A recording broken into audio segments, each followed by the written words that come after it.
सभी श्रोताओं को सेवा जोहार। मैं अलका कल्याण आप सभी का धुमकुड़िया के कार्यक्रम अपनी बोली अपनी भाषा में स्वागत करती हूँ।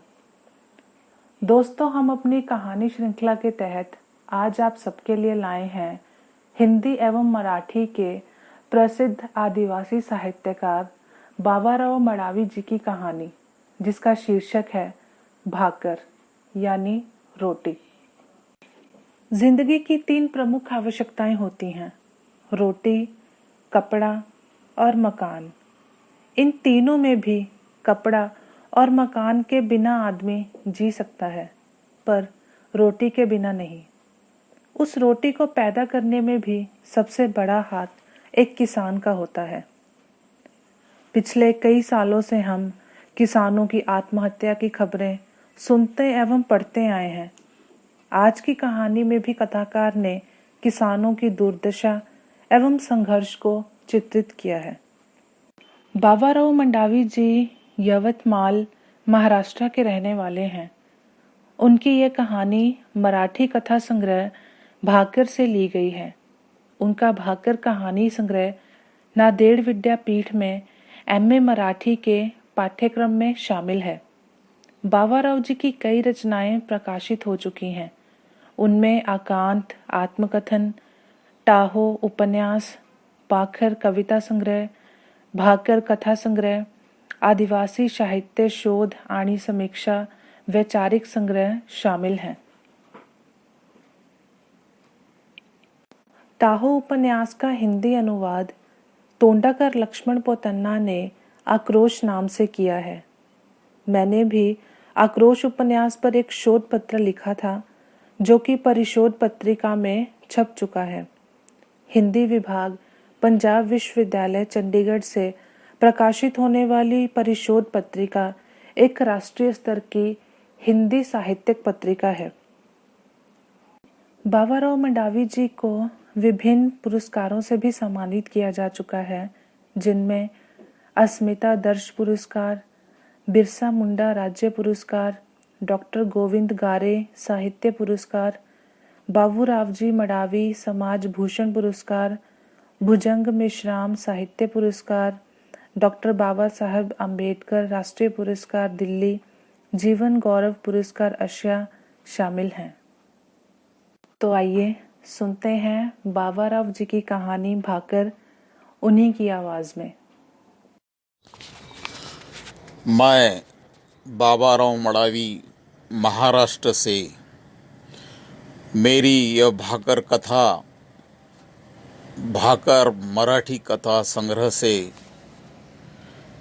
यह कथा हिंदी में विरासत की आदिवासी गोंडी कहानियाँ, जो कि सुन्नेर सिंह ताराम इन्होंने संपादित की थी। यह कथा मैं पेश कर रहा हूँ मेरी ही आवाज़ में। रोटी, कथा का नाम है रोटी। रोटी के लिए झगड़ने वाले की संख्या चोटी जैसी असंख्य है।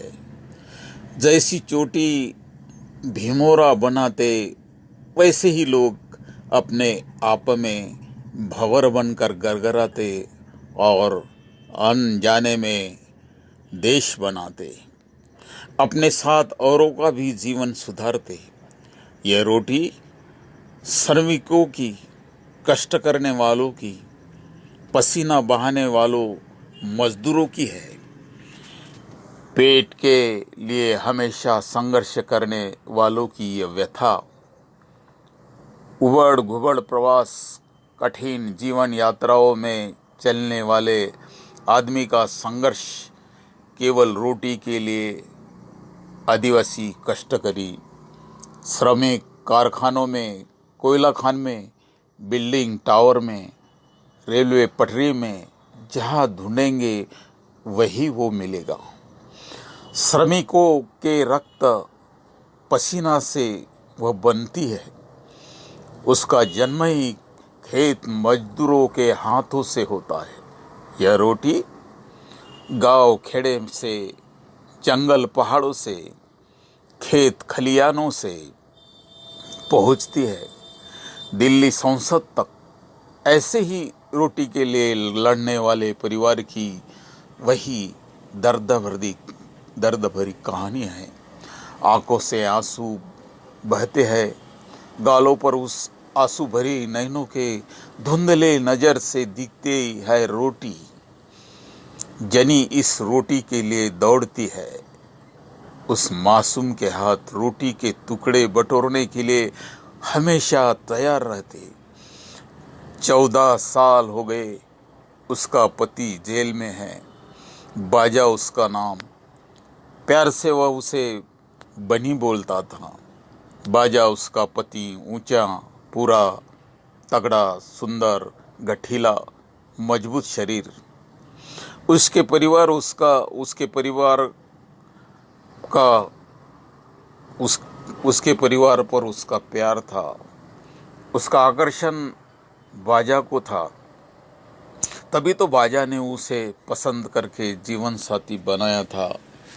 100 में उठकर दिखता था। बाजा को उस पर गर्व था। ऊंचा पूरा बाजा सफेद धोती पहनता, अंगोछा माथे पर, लाल दुपट्टा देखने वाले की नज़र में उसकी जवानी भरी देहष्टिया आ जाती। एक दिन रेला नाचते नाचते बनिया और बाजा ने आंखों ही आंखों में एक दूसरे को चुन लिया। बाजा के आंखों की पुतली बन गई। उसने बाजा का हाथ पकड़कर उससे कहा, बाजा चल उधर। कहाँ? जंगल में। क्यों? बाद में बताती हूँ, चल। तो तू पगली है? नहीं तो फिर क्यों? मैं प्यार करती हूँ तुमसे, मैं पसंद हूँ। हाँ हाँ पसंद है, लेकिन हाथ क्यों पकड़ा? छोड़ना। बाजा हाथ छोड़ने के लिए नहीं पकड़ा, मैं तो हमेशा के लिए पकड़ा हूँ। दोनों खिल खिला के हंसे जैसे जंगल में फूल खिला। बनी को खुशी हो गई, मेरे जैसा मनपसंद मेहनती आदमी मुझे मिला। बाजा बनी का संसार बन गया। जंगल झूमके नाच उठे, फूल खिले, जंगल के हरिन दौड़ने लगे। आंगन की सदाफुली सूरज की निकलने की प्रतीक्षा करने लगी। जंगल में उन दोनों का आशियाना झोपड़ी में सज गया। पीछे के आंगन में केला हरभरा फूल गया। जंगल के हरे भरे रंग में केले का हरा रंग मिल गया। केले के नीचे बनी नहा रही थी, खुले आसमां के नीचे। बाजा जंगल में काम करता था। आंगन में पड़े लकड़ी के ढेर पर चढ़ी बेली भी मुस्कुराने मनचाहे फूलने लगी। बनी की गोद भर गई। बाजा की खुशी आंगन भर नाच उठी। अपनी छोटी सी दुनिया में खुशी लाया यह सपना बाजा बनी की तरफ देखकर बूनने लगा। बनी लाड़ से बोली, क्यों राजा, अपने आप माँ बाप बनने वाले हैं, आपको क्या चाहिए? बाजा हंसकर बोला, मुझे तो लड़की चाहिए, लेकिन लड़का वंश का दीप हुआ तो आपको संभालेगा। वैसा नहीं बनी, लड़की की प्रेम ममता लाखों में एक, लड़की जैसा प्यार कोई नहीं देता। मेरी माँ बचपन में मर गई, मुझे बहन भी नहीं थी, मुझे ममता प्यार नहीं मिला। लड़की हो गई तो बहन का प्यार मिलेगा। दोनों कमल खिले जैसे हंस दिए। आने वाले नए मेहनत के बारे में दोनों चर्चा करते थे। नया सूरज निकलता, रात का चंद्रमा आता, इन गीत के साथ दोनों के दिल खुशी से जमे थे। बाजा रोटी के तलाश में जंगल जाता था। कभी वनीकरण, कभी लकड़ी धुलाई, कभी लकड़ी तोड़ना, कभी खेत खलियान। जो काम मिलता था वो करता था, क्योंकि रोटी के लिए वह दौड़ता रहता था। वह बनी को कभी भूखा नहीं रखता। ज्वार धान कोठी में भरे रहते थे। बनी को सब लाके देता। जंगल का मेवा, चार, चिरौंजी, आंवला, जामुन, बेल, कवट, बेर, फूल, उसके गमचा में हर दिन कुछ न कुछ बनी के लिए वह लाता था। उसके गर्भ के लिए पौष्टिक ऊर्जा मिलना चाहिए, इसलिए बनी को हाथों से खिलाता था। समझता था बनी खुशी से झूम उठती थी। कितना ख्याल रखते हो मेरा। पेट के बच्चे के लिए कितनी खुशी तुम्हें। कितना प्यार करते हो मुझसे। ये भाग्यवान तो तुम्हारे जैसा साथी मिला। बने के इन बातों से बाजा की दिन भर की थकान भाग जाती थी। उसके तरफ देखकर वह मुस्कुराता था। वह हंसता, तब उसके गाल पकड़कर बनी प्यार से बोलती थी, अब बाप बन रहे हो। फिर उसका लाड़ प्यार दोनों इन बातों से जोर जोर से हंसते थे। अब बरसात आ गया। खेतों में ज्वार बाजरी बोई गई। काली मिट्टी के गोद में यह हरे भरे अंकुर लाइन से खड़े निकले। आम के झाड़ के नीचे घास की झोपड़ी बनाई। बाजा बनी दोपहर को इसी झोपड़ी में आम की छांव में रोटी खाते थे। ज्वार की भाकर और हरी मिर्च की चटनी दोनों मजे से खाते थे। खाते खाते बाजा बोला, बनी अभी 8वां महीना लग गया, तू अब खेत में मत आना। चल तू झोपड़ी में आराम कर।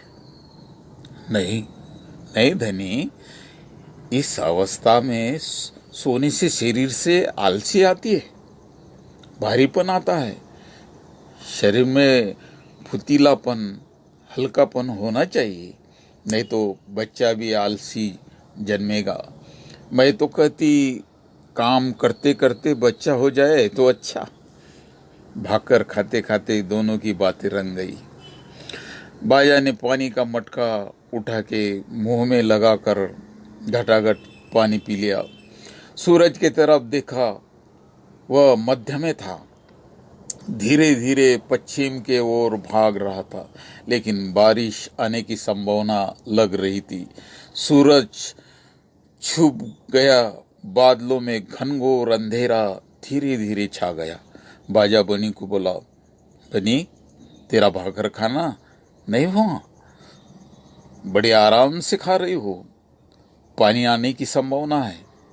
मैं बैलों को चराता हूँ। भूख से वो आवाज दे रहे हैं। तू खाने के बाद झोपड़ी में आराम करना। मैं जाती हूँ। भागते भागते बाजा बैलों की तरफ जाने लगा। बाजा ने बैलों को छोड़ दिए। वो भी भीड़ गए घास खाने। कंबल की घोंसी ओढ़ ली और बैलों के पीछे पीछे चलने लगा। हाथ की लकड़ी से हकलता था, फसल के तरफ जाने से रोकता था। इतने में आकाश घने बादल से भर आया। तेज हवा आई। आसमान में काले घने बादल दौड़ने लगे। बारिश शुरू हो गई। बिजली कड़कड़ाने लगी। गड़गड़ाहट से आसमान गूंज उठा। आवाज से कान फटने लगे। एक एक आंधी तूफान से वातावरण में भय निर्माण हो गया। खेत परिसर में जान छुपाने के लिए जी दौड़ने लगे। आसमान से बिजली आपकी तेज फैलाने लगी, मानो थय थय नृत्य करने लगी। बनी बाजा की तरफ धार धार पानी के धार से देख रही। पानी में भीग रहे। पानी में तो भीगना ही पड़ता, खेल किसानों को, मजदूरों को। बारिश के झमझमाहट से बैलों के अंग भर बैठी धूल मिट्टी धो रही थी। बैल आंग को झड़ती लगा के मक्खियों को भगाते थे। उनके आंग में भी अब ठंड भर गई। बैल के पीछे पीछे बाजा चल रहा था। पूरा शरीर कंबल सहित भीग गया था। भीगे पांव हाथ रुबाबदार दिखते थे। बाजा और बनी खेत को सजाने के लिए जी जान से मेहनत करते थे। बाजा के साथ बनी साथ साथ रहती थी। इस साल मेहनत के बाद भी अकाल हो गया, क्योंकि पानी ने मुंह फेर लिया। बाजा निराश हो गया, क्योंकि बनी की प्रसूति होने वाली थी।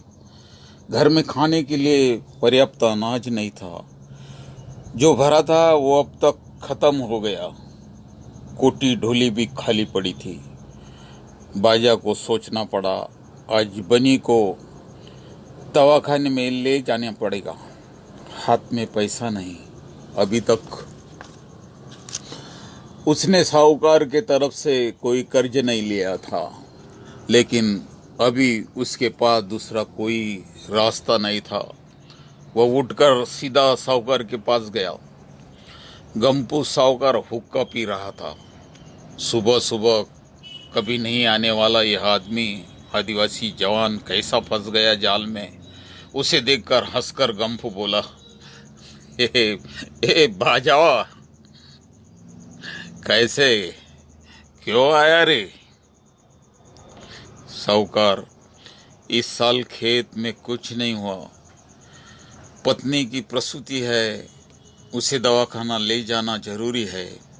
पैसा नहीं है मेरे पास, मुझे पैसे चाहिए, इसलिए आया हूं तुम्हारे पास।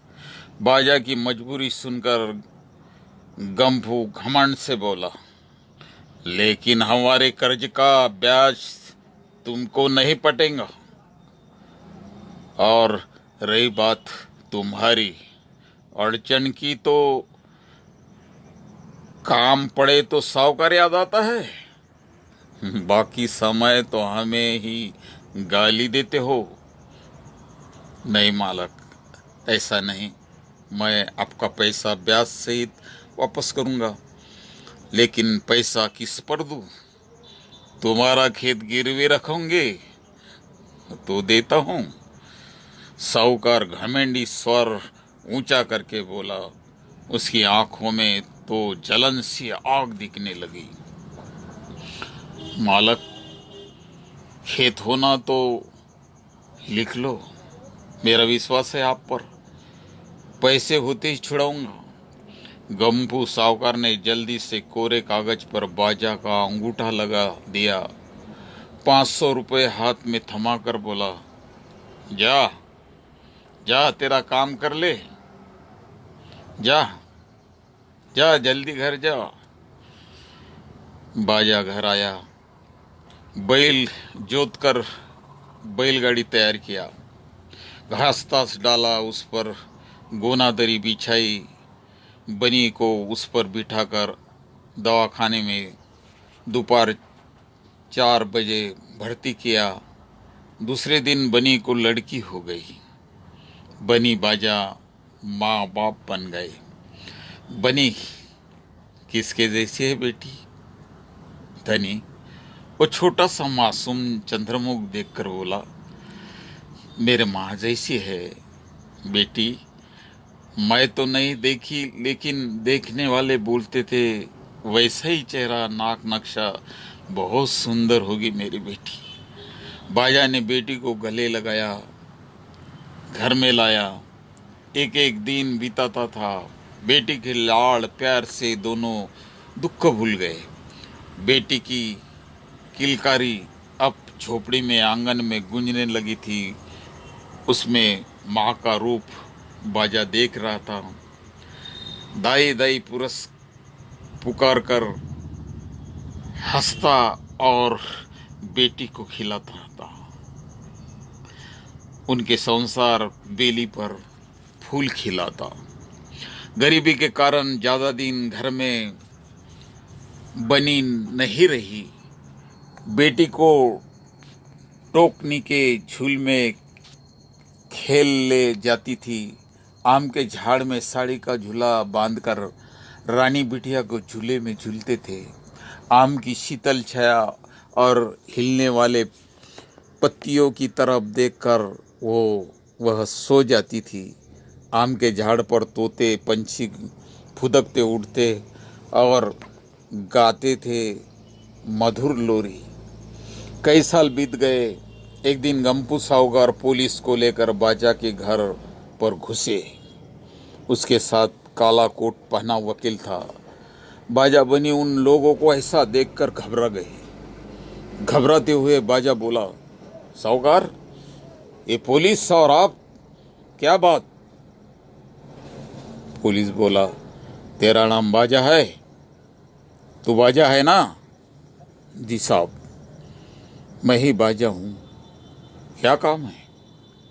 क्यों बे, ज्यादा होशियार मत बन। साले गम्फू को 50,000 में खेत बेचा और तावा नहीं देता, ऊपर से पूछता क्या बात है। खुद को इतना होशियार समझता क्या? नहीं साहब, नहीं साहब, सिर्फ 500 रुपये 500 रुपये मैंने ब्याज से लिए थे साहब। मैं ऐसा क्यों करूं? पुलिस ने हाथ का डंडा घुमाते कहा, झूठ बोलता है साला। स्टाम्प पर पेपर पर जमीन का पूरा पैसा मिला करके खुद लिख दिया और बोलता है 500 रुपये लिया। बाजा का दिमाग कभी घूम गया। वो चिल्ला कर बोला, ए झूठ है, मैं 500 रुपये वो भी ब्याज पर, ना कि जमीन पर मेरे ऊपर उठा। झूठा आरोप लगाए साहूकार।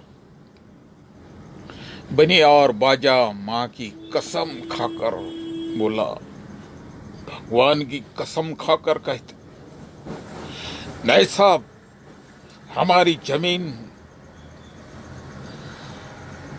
लूटने की चाल खेला है ये साहूकार। हम आदिवासी मर जाएंगे लेकिन झूठ नहीं बोलेंगे। भूखा रहेंगे लेकिन किसी की जमीन या वस्तु नहीं हड़पेंगे। हम ईमानदार हैं।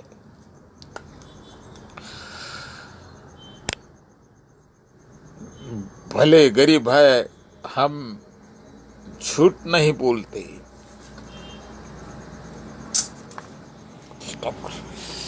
अरे बाप रे। पुलिस, वकील और साहूकार बोला, हम खेत का इसी वक्त कब्जा लेने और तुझे जेल भेजने आए हैं। तू झूठ बोला, पैसे लेकर बेईमानी करेगा तो अपराधी है। बाजा पर गरज गिरी, धरती फट रही। उसके माथे पर कोई हथौड़ा से वार कर रहा था। ईमानदार इंसान जिंदगी भर अपने बाहों के बल पर रोटी कमा कर खाता था, ना कि छीन के वो अपनी धरती माँ की तरफ देखकर आंसू बहाता था। उसके समझ में नहीं आता था क्या करूं। एक दिन साहूकार खेत में आया। उसे बोला, हरामखोर, ये तेरा अभी खेत नहीं तो यहाँ आना नहीं। जमीन मेरी है, मैं पैसा दिया हूं। गंपू के तरफ आग बबूला होकर मट्टी तान के बाजा बोला, ये हरामखोर साले चोर मेरी जमीन लूटते।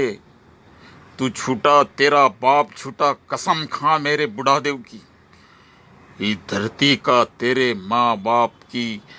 और बोला, मैं खरीदा हूं करके साले गद्दार साहूकार, धनलोभी साहूकार, तेरा मुर्दा गिराता हूं, चल हट। साले बेमान, बाजा ने ललकार दिया।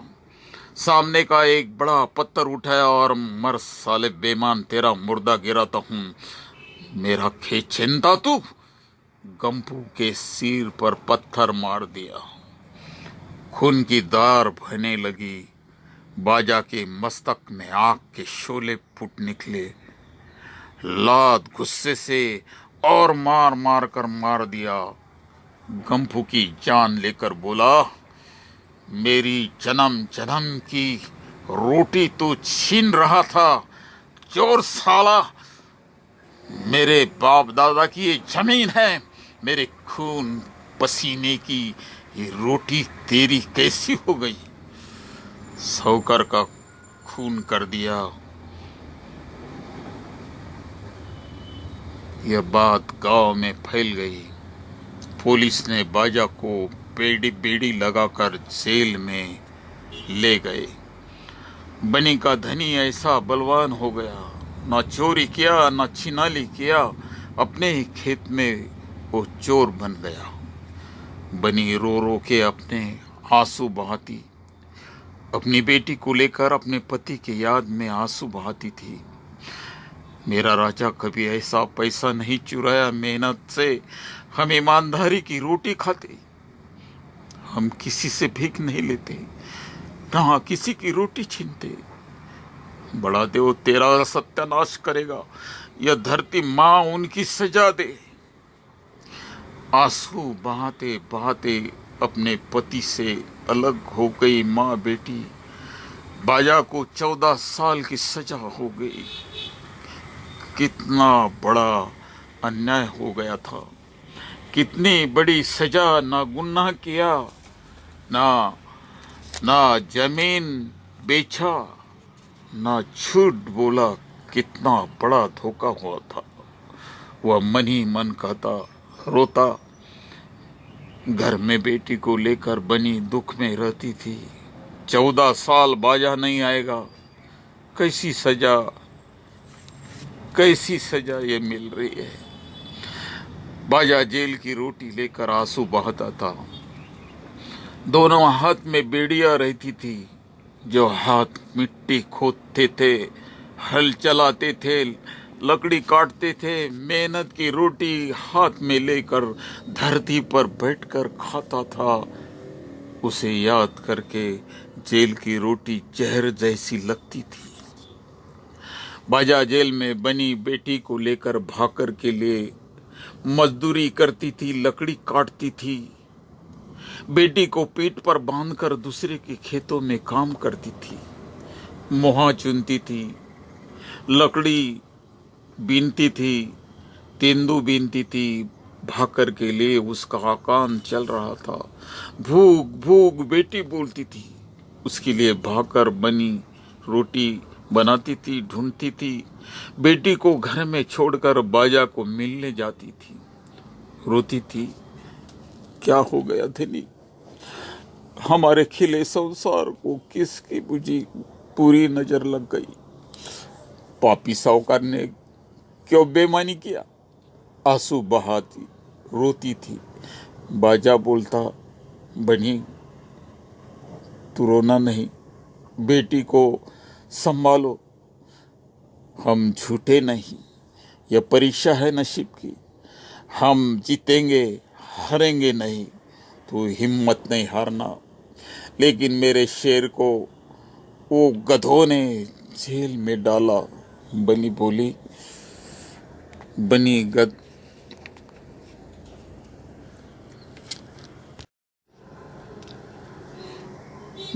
गधा तो स्वर्ग लोग गया। 14 साल यूं जाएंगे, मेरी जमीन कोई नहीं छीनेगा। वो झूठे मक्कार धोखेबाज साहूकार तो मैंने परलोक भेज दिया। यही मेरा विजय है। वो लुटारू था, बेईमान था, मक्कार था, धोखेबाज था, गरीब की रोटी भाकर छीनने वाला भिखारी था। मैं उसके गद्दारी की सजा दिया हूं। मैंने खून नहीं किया, सच्चा न्याय किया हूं। सही हिसाब किया हो, गरीबों की भाकर छीनने वालों को यही सजा ठीक है। हमारा कौन सुनते हैं? पैसे वालों का सभी सुनते हैं। हम लड़ेंगे, हारेंगे नहीं बनी। बेटी अब बड़ी हो रही थी, तेरे बाबा तेरी याद करते, बहुत लाडी हो तू बाबा की। बेटी हंसती थी, बोलती, बाबा बाबा कहती, माँ के साथ मजदूर के झुंड में जाती, मिट्टी फेंकने पुलिया पर जाती, लकड़ी तोड़ने जंगल में जाती थी। भाकर के लिए यह लड़ाई हर दिन नई लड़ाई लड़ती थी बनी। देश की अर्थव्यवस्था पर संसद में चर्चा चलती थी। गरीबों को वे विकास की बातें, आदिवासी का विकास, संरक्षण, न्याय की बातें संसद में होती थी।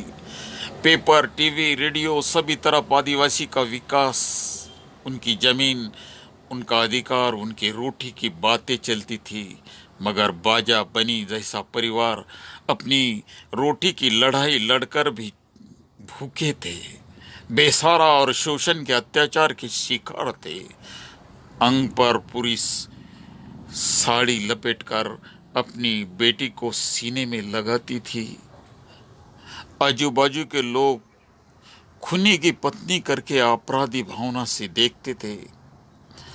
बनुई चुप रहती थी, लेकिन 14 साल जिस परिवार में औरत का पति नहीं, बेटी का बाप नहीं, परिवार का कोई नहीं, खाने पीने के लिए कुछ नहीं, कैसा होगा उसका जीवन, दुख और जिंदगी। बनी सुबह उठी, टोकरी में रखी भाकर का टुकड़ा चटनी के साथ लिया, काम पर चली गई। भाकर के लिए वो दिन रात मेहनत करती थी। भाकर कभी चटनी के साथ, कभी नमक के साथ खाती थी।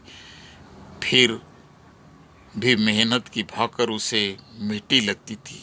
वो काम से नहीं डरती थी, मेहनत से नहीं डरती थी। आज भाकर लेकर, रोटी लेकर काम पर आई। उसकी लाडली बेटी जनी घर में थी, लेकिन उसके लिए रोटी नहीं रखी थी। बनी को याद आ गया, बेटी की भूख याद आ गई, हृदय भर के आया, आंखों में आंसू आए। रोटी का टुकड़ा मुंह में नहीं जाता था, हाथ में रह गया। खुद को बोली, नहीं खाएगी तो ताकत कहाँ से आएगी? भाकर रोटी कौन देगा तुम्हें? आंसू पूछकर पुनः रोटी चटनी के साथ खा ली। वापस लौटी तो भूखी जनी गोदड़ी पर सोई थी। बेटी जनी या मेरी माँ जनी दौड़कर आई, माँ के गले लग गई। बेटा, तुझे मैं भाकर नहीं रखी? भूख लगी होगी मेरे माँ को। आंखों में आंसू आए। बेटा, तुझे भूखी रखकर मैं रोटी खा ली, तू उपवासी रह गई। उसे बाहों में लेकर पटापट चूमकर रोने लगी। छोटी जनी माँ के आंसू अपने हाथों से पोंछकर बोली, माँ, तू काम करती, मैं खेलती हूँ, मुझे भूख नहीं लगी, तू रोना नहीं। माँ, तू रोना नहीं। बेटी की बात सुनकर उसका मातृ हृदय भर आया। रात को बनी को तेज पुकार आया। खाने के लिए कुछ नहीं था, उठते ही चक्कर आया था। अब क्या करे, कौन भाकर देगा, कहाँ से भाकर खाएंगे? 2 दिन से माँ बेटी भूखी थी। बेटी जनी को लगा, माँ बीमार, कहाँ से भाकर देगा? खाना नहीं मिला तो मेरी माँ मर जाएगी। उसके बालपन में डर पैदा हो गया, चिंता लग गई। कहीं से तो भी माँ के लिए रोटी मांग कर लाऊंगी और खिलाऊंगी। मन में ठान लिया। गांव थोड़ा सा दूर था। घर घर के आंगन में गया और मेरी माँ बीमार है, भाकर दे दो माँ के लिए। एक घर में उसको थोड़ी भाकर मिली। अपने छोटे से कपड़े में रोटी को छुपाकर दौड़ती दौड़ती घर आई। माँ, माँ, उठ माँ, तेरे लिए रोटी लाए हूं। एक टुकड़ा माँ के मुंह के पास लेकर बोली, माँ, थोड़ा तो भी खाना, नहीं तो और बीमार हो जाएगी। कैसा काम करेगी माँ? बनी ने आंखें खोली। बेटा, कहाँ से लाया तू? माँ, माँ मांग के लाई। घबराई, डर गई, आंखों में आंसू भर आए। माँ तू बीमार है ना? पुट पुट रोने लगी। तो रोटी भीख मांग कर लाई। बेटी ने उसके मुंह में दिया रोटी का टुकड़ा, बनी ने फेंक दिया। एक थप्पड़ उसके गाल पर मार दी। बाप जेल में है, मैं बीमार हूं, इसलिए तू मेरे लिए भीख मांगी। तेरा बाप शेर है, शेर। उसे मालूम हो गया माँ ने बेटी को भीख मांगने मजबूर किया तो वो मुझे माफ नहीं करेगा। जनी, हम भूखे मरेंगे लेकिन हमारे में भीख नहीं मांगते बेटी। और माँ दोनों आंसू के तालाब में डूब गए। बेटी के गाल पर तमाचा मारा लेकिन बनी को बहुत दुख हो गया। बेटी के गाल गले लगाकर माँ बेटी जी भरकर रोए। इसके बाद कभी भीख नहीं मांगना, हाथ नहीं फैलाना। छोटी जनी आंसू बहा के नहीं नहीं करके सिर हिलाती थी। 2-4 दिन हो गए, बनी उठ नहीं सकती, ना बोल सकती।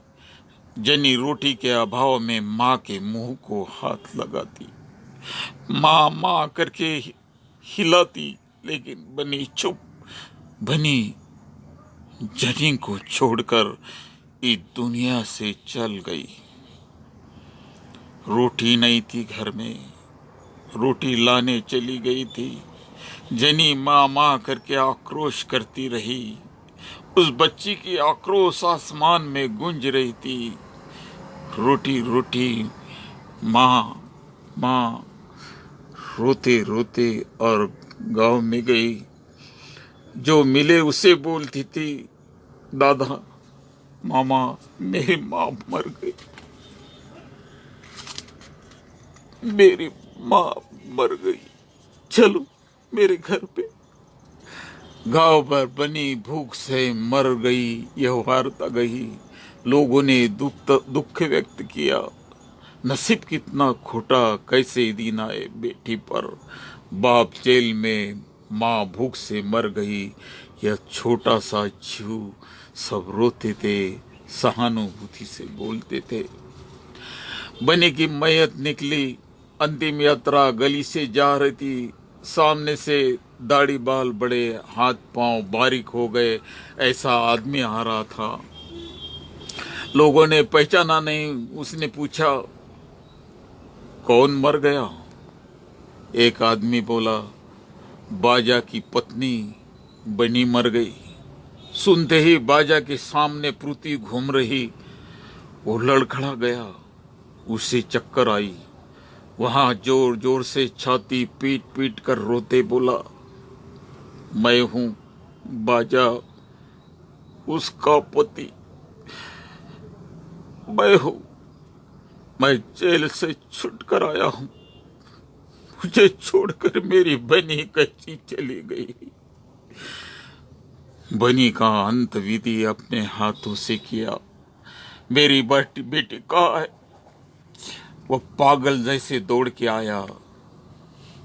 बेटी, बेटी तुम कहाँ हो? बेटी तुम कहाँ हो? सामने दाढ़ी वाला आदमी देखकर जनी डर गई।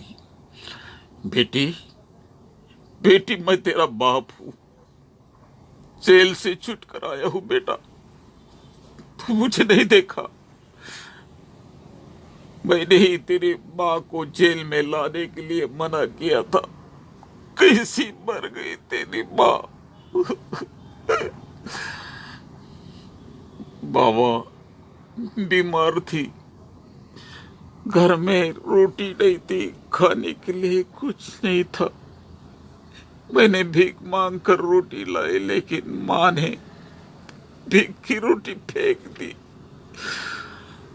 वो भूखी थी, भूख से मर गई बाबा। मेरी माँ भूख से मर गई।